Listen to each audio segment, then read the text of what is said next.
ова издание. Колку политичката определба влие врз одлуката за вакцинирање или не против COVID-19? Следува анализа.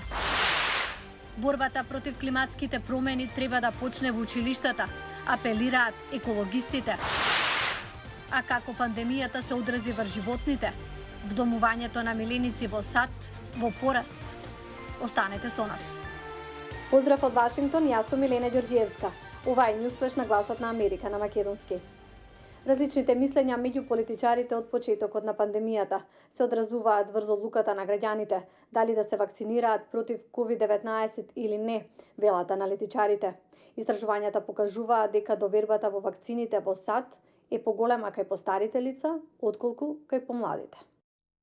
Едно од клучните откритија на нашите најнови тестови покажува дека 77% од американците веќе се вакцинирале или имаат намера да бидат вакцинирани. Ова е значително поголем процент во споредба со минатиот септември или ноември, кога многумина не сакаат да примат вакцина. Луѓето имаат впечаток дека вакцините не биле доволно тестирани. Во исто време, беа забележани вообичаени разлики во ставовите, во зависност од возраста, етничкото потекло, па дури и политичките убедувања на испитаниците. Тајсон ја објаснува невообичаената врска помеѓу политичката припадност и одлуката за здравјето. Овој вид поделба на мислењата постои од почетокот на пандемијата. Демократите и републиканците едноставно работат на два сосема различни начина. Во такви ситуации главното мерило е личната мерка за степенот на опасност по здравјето. Околу 80% од демократите го оценуваат проблемот со коронавирусот од таа гледна точка, наспроти 40% од републиканците.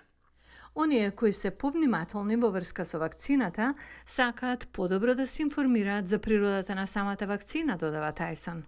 Кога ќе прашате тројца од 10 американци кои се уште не планираат да бидат вакцинирани, тие истакнуваат дека сакаат подобро да се запознаат со ефикасноста на вакцината, особено затоа што се произведува со забрзана постапка. Тие само сакаат да ги знаат состојките на самата вакцина. Транспарентноста уште еднаш се покажа како клучна за стекнување доверба кај американската јавност, посочува Тајсон. Направени се огромни напори за тестирање, проверка и одобрување на вакцината и видовме дека зголемената достапност на ваквите информации ја зголеми и општата доверба во производството на вакцината.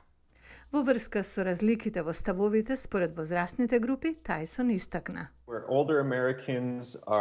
Постарите американци многу поверојатно од помладите американци велат дека ќе бидат вакцинирани, што е поврзано со фактот дека болеста е пофатална за постарите генерации на луѓе, додека помладите обично ја прилежуваат побрзо и полесно.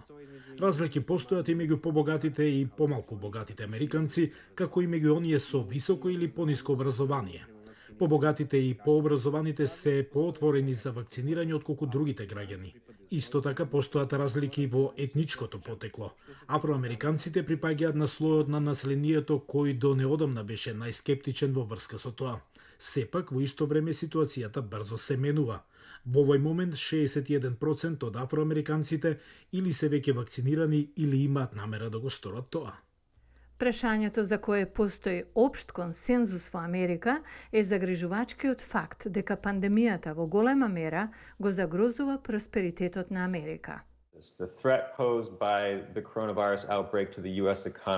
Заканата за целата американска економија поради избувнувањето на пандемијата предизвикува загриженост кај сите слоеви на американското општество. Огромното мнозинство републиканци, демократи и сите други категории на општество сметаат дека коронавирусот е голема закана за личниот просперитет, како и за целата земја. На прашањето дали Центарот Пју некогаш испитал ваква масовна појава, нашиот соговорник одговори со кратко не. Екологистите велат дека децата имаат проблем да ја сватат пораката за климатските промени, фокусирајќи се единствено на дефинициите што постојат во учебниците. Тие апелираат борбата за заштита на животната средина да почне во училиштата.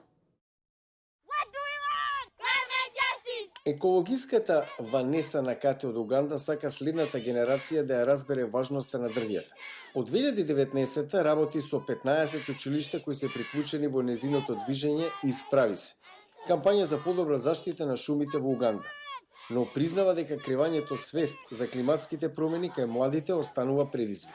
Sadly, it's just about За жал, станува збор само за тоа што го има во книгите, учебниците или како теорија, бидејќи ќе прашате што се всушност климатските промени, а нивниот одговор ќе биде просечна временска состојба во еден подолг временски период. Но некои студенти како Акело Флавија ја разбираат пораката. the plants are important because it provides Дрвијата се важни затоа што ни овозможуваат сенка. Како што гледате, сега сме под сенка.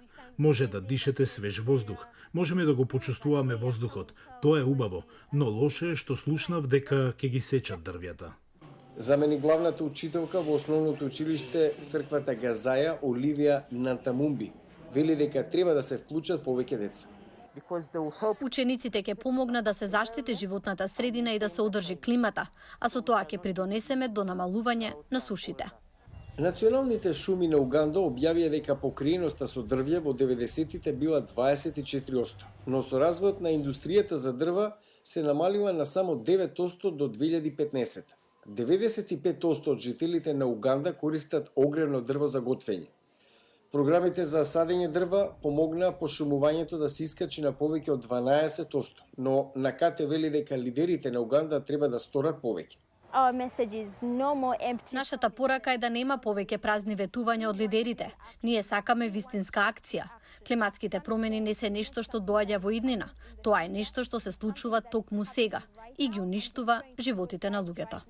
Со само половична покриеност на дрвјето од она што беше некогаш, НАКАТЕ вели дека иднината на шумите во Уганда зависи од помладата генерација. А вдомувањето на миленици во САД нагло се зголеми од почетокот на пандемијата. Гласот на Америка разговараше со групи за заштита на животните. Оваа лабрадорка ретривер по име Олив не ги сака камерите. Лае нервозно и заштитнички гледа во низината собственичка. Олив беше усвоена пред 2 месеци. I had a lab puppy for about 14 years. Имав лабрадор куче околу 14 години. За жал умре од рак на почетокот на пандемијата минатата година, кон крајот на јануари. Пред 1 година ја најдов Олив, или подобро, таа ме најде мене. Локална група волонтери помогнаа на Шајла Мањам да ја најде Олив, што подоцна ја усвои. Целиот процес траел 6 месеци, но Мањам уште од самиот почеток знаела дека сака на Олив да ја даде дом. So I think I got the call on like a Thursday. Мислам дека ми се јавија и се согласија да почека додека можам да ја посетам во засолништето. Но секако, ако не ја земев јас, знам дека ќе ја земеше друго прекрасно семејство. Усвојувањето миленичиња нагло порасна од март минатата година, откако пандемијата ја погоди земјата. Карантинот беше одлично време да се земе домашно милениче. We have not seen any change. И тоа не е променето. Луѓето се уште сакаат да посвојуваат животни, а особено кучиња и мачиња. Алијансата за хуманитарни спасувања е едно од најстарите засолништа за животни во областа на Вашингтон. Минатата пролет имале 30 кучиња во засолништето, а оваа година 2 пати повеќе. За многумина да се има домашно милениче, значи непроценлива емоционална поддршка.